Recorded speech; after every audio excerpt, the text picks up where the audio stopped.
surrounded by them. Sometimes they feel like slabs of concrete, and sometimes they feel like these little scratchy, pixely things that worm their way through the flesh of my head. And sometimes I feel like they're collapsing all around me. Like my mother's voice down the phone is just dissolving into mushy distortion. Do you ever wish for a word processor that allowed you to write in a different way? Do you ever find that when you approach words with intent to corral them, they will not behave in the manner you would like? This is the fault of your technology, I think. I think if we had a word processor that worked differently, we would write differently and better. And all day long I am saying to myself, don't scratch, don't scratch, don't scratch, don't scratch. And in order not to scratch, I scroll TikToks, and in order not to scratch, I scroll YouTube Shorts and Instagram Reels. I spend hours on Duolingo looking up the answers every time just to rack up XP to get me to the top of the leaderboard. I get shit-faced drunk, and one of the things it took me a long time to realise had been lost when I transitioned from the cloistered spaces of my youth was dependable access to silence. And I think that has really impacted the way I work. When I look at early things I did, I realised that a fundamental formal assumption was the silent emptiness of space, within which poetic gestures or enunciations were possible. I'm talking here about workspace and living space. The way I've had to learn to fight noise with my own noise, to increasingly fill every second with distortion and rattle and white noise. Can't get the stink out. He's been hanging around for days.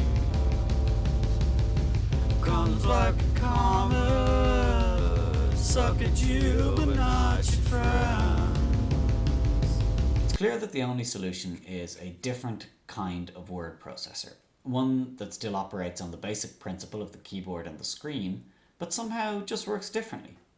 Maybe it stops you having a partner or any friends or an appetite and renders you glassy-eyed drunk in that smooth way where it's possible to achieve things. Drunk and do things that later seem unbelievably, self-destructively reckless. You move letters around the screen and the typeface changes, not due to a series of tedious clicks, but when your eyes flick across a word and wish to process it differently. So this word processor processes not just words, but their cultural meanings and all the applications they've previously been put to. It is a glossary and a hypertext, and in short, it does the writing for you. It does the writing for you. It does the writing for you. You mentioned scratching. I am all the time tempted to scratch. Are you not? We have no healer. No dedicated healer. That's right, we have Gribbles.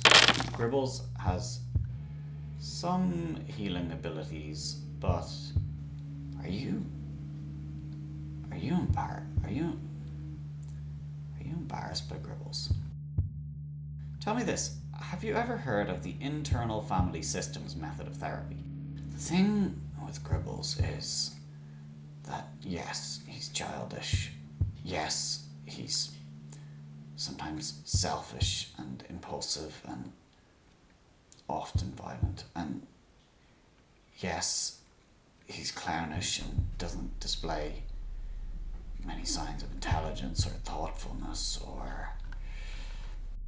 The idea is that you pay attention to all the voices that speak in your mind or motivate your behavior or whatever. You give each of them kind of an age and a name, and you try to be generous to them in assessing in what way they think they are protecting you in the actions they're taking. I feel like I set out to defend him there, but I got a bit lost in just enumerating his faults.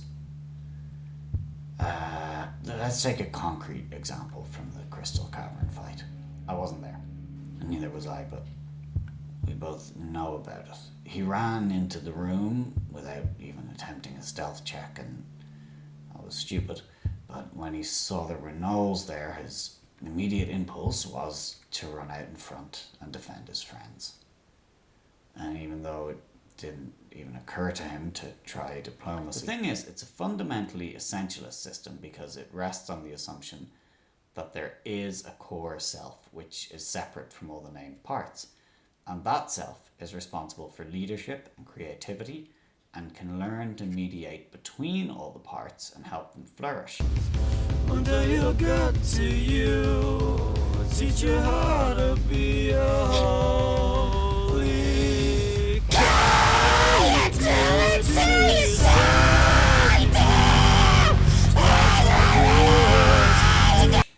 I'm also extremely excited about the advertised position because the temporary nature of the contract will allow me to explore new professional possibilities within a tightly defined framework, which is an environment I thrive in and have a plenty of experience in, as you can see from my CV. The question I have is, what if all your parts are fine? And it's just that their boss is a dick. He drinks too much and he talks too loud. Yes. And it's so we won't think. We have that excuse. It's so we won't hear. We have our reasons. All the dead voices, they make a noise like wings, like leaves, like sand, like leaves.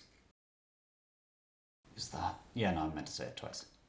So this word processor would best be housed on the stage of a theatre, and you might need to be strapped in to use it. Using it would connect you to... You would become the medium for your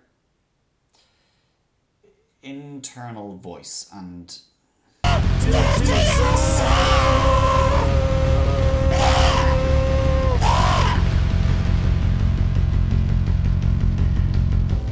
Get my sympathy.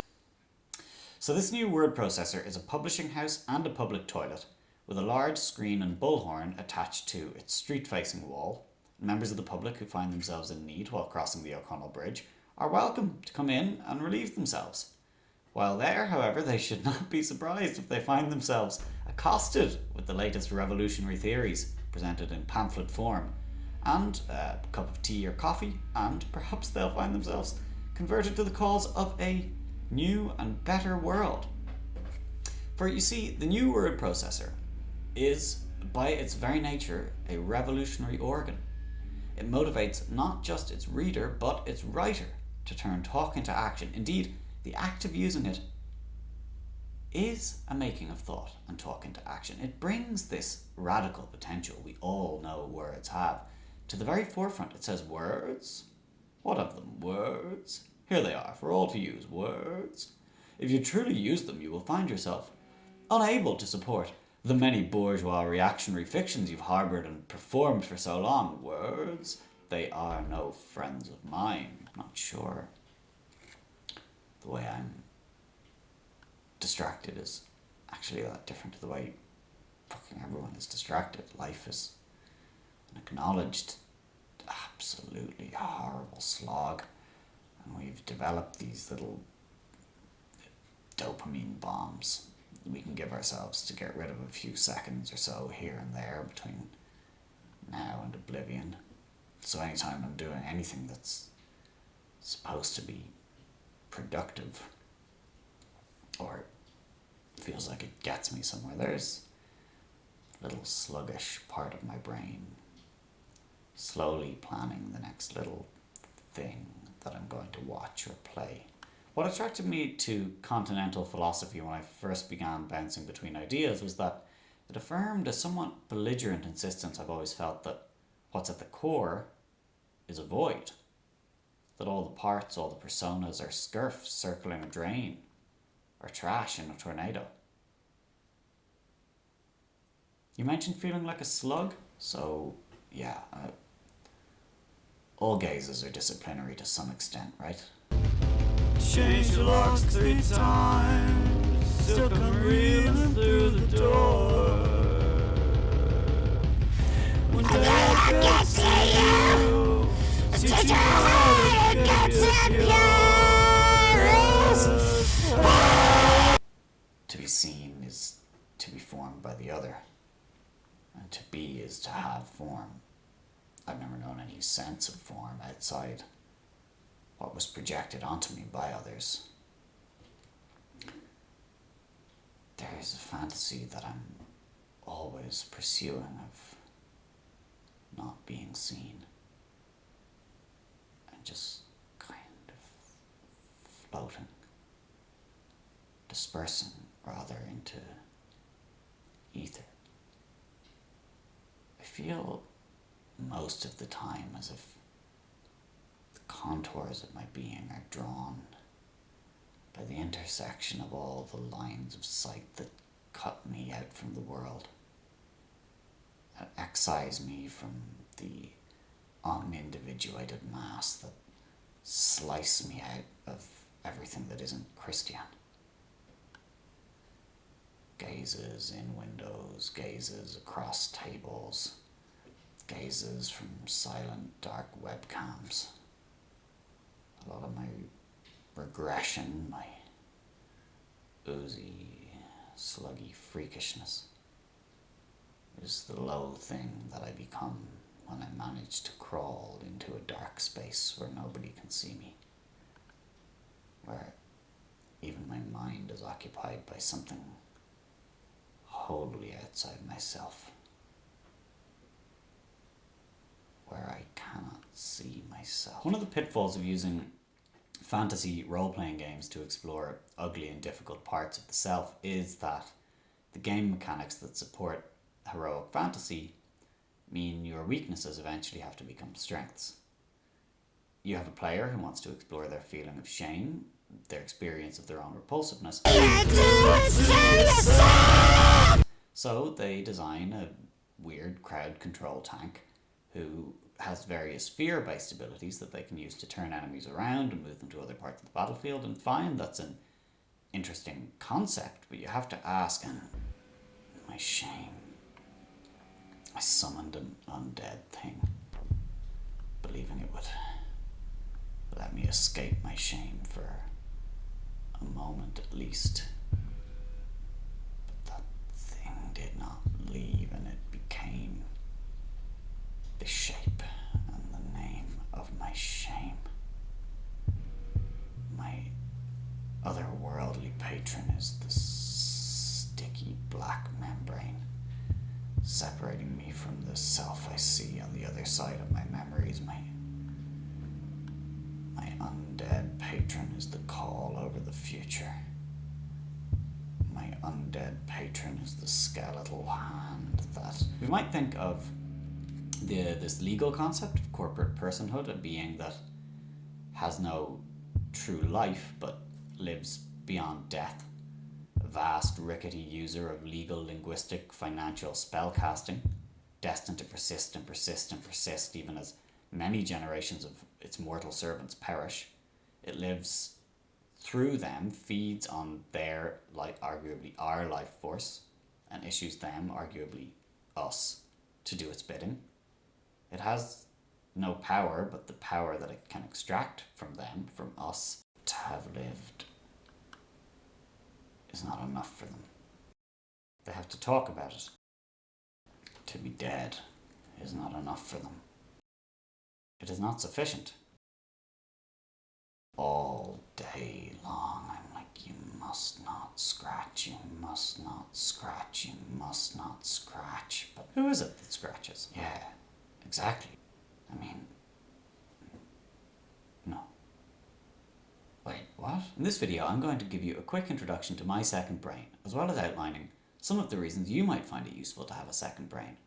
First, I should mention that I have had some version of a second brain since I was 8 years old, and I'd be lying if I said it wasn't helpful to have some grounding in the concept before you start trying to build one online. But luckily, thanks to this video's sponsor, wait. Yes, but while waiting,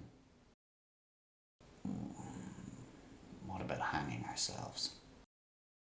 It'd give us an erection. An erection. Like a lot of childish people, Gribbles is essentially a not quite reformed terrorist. His insecurity means he's constantly on the verge of violence and thoroughly incapable of taking responsibility for his actions. No one that ever lived ever thought so crooked as we. That is from the wrong play. What play?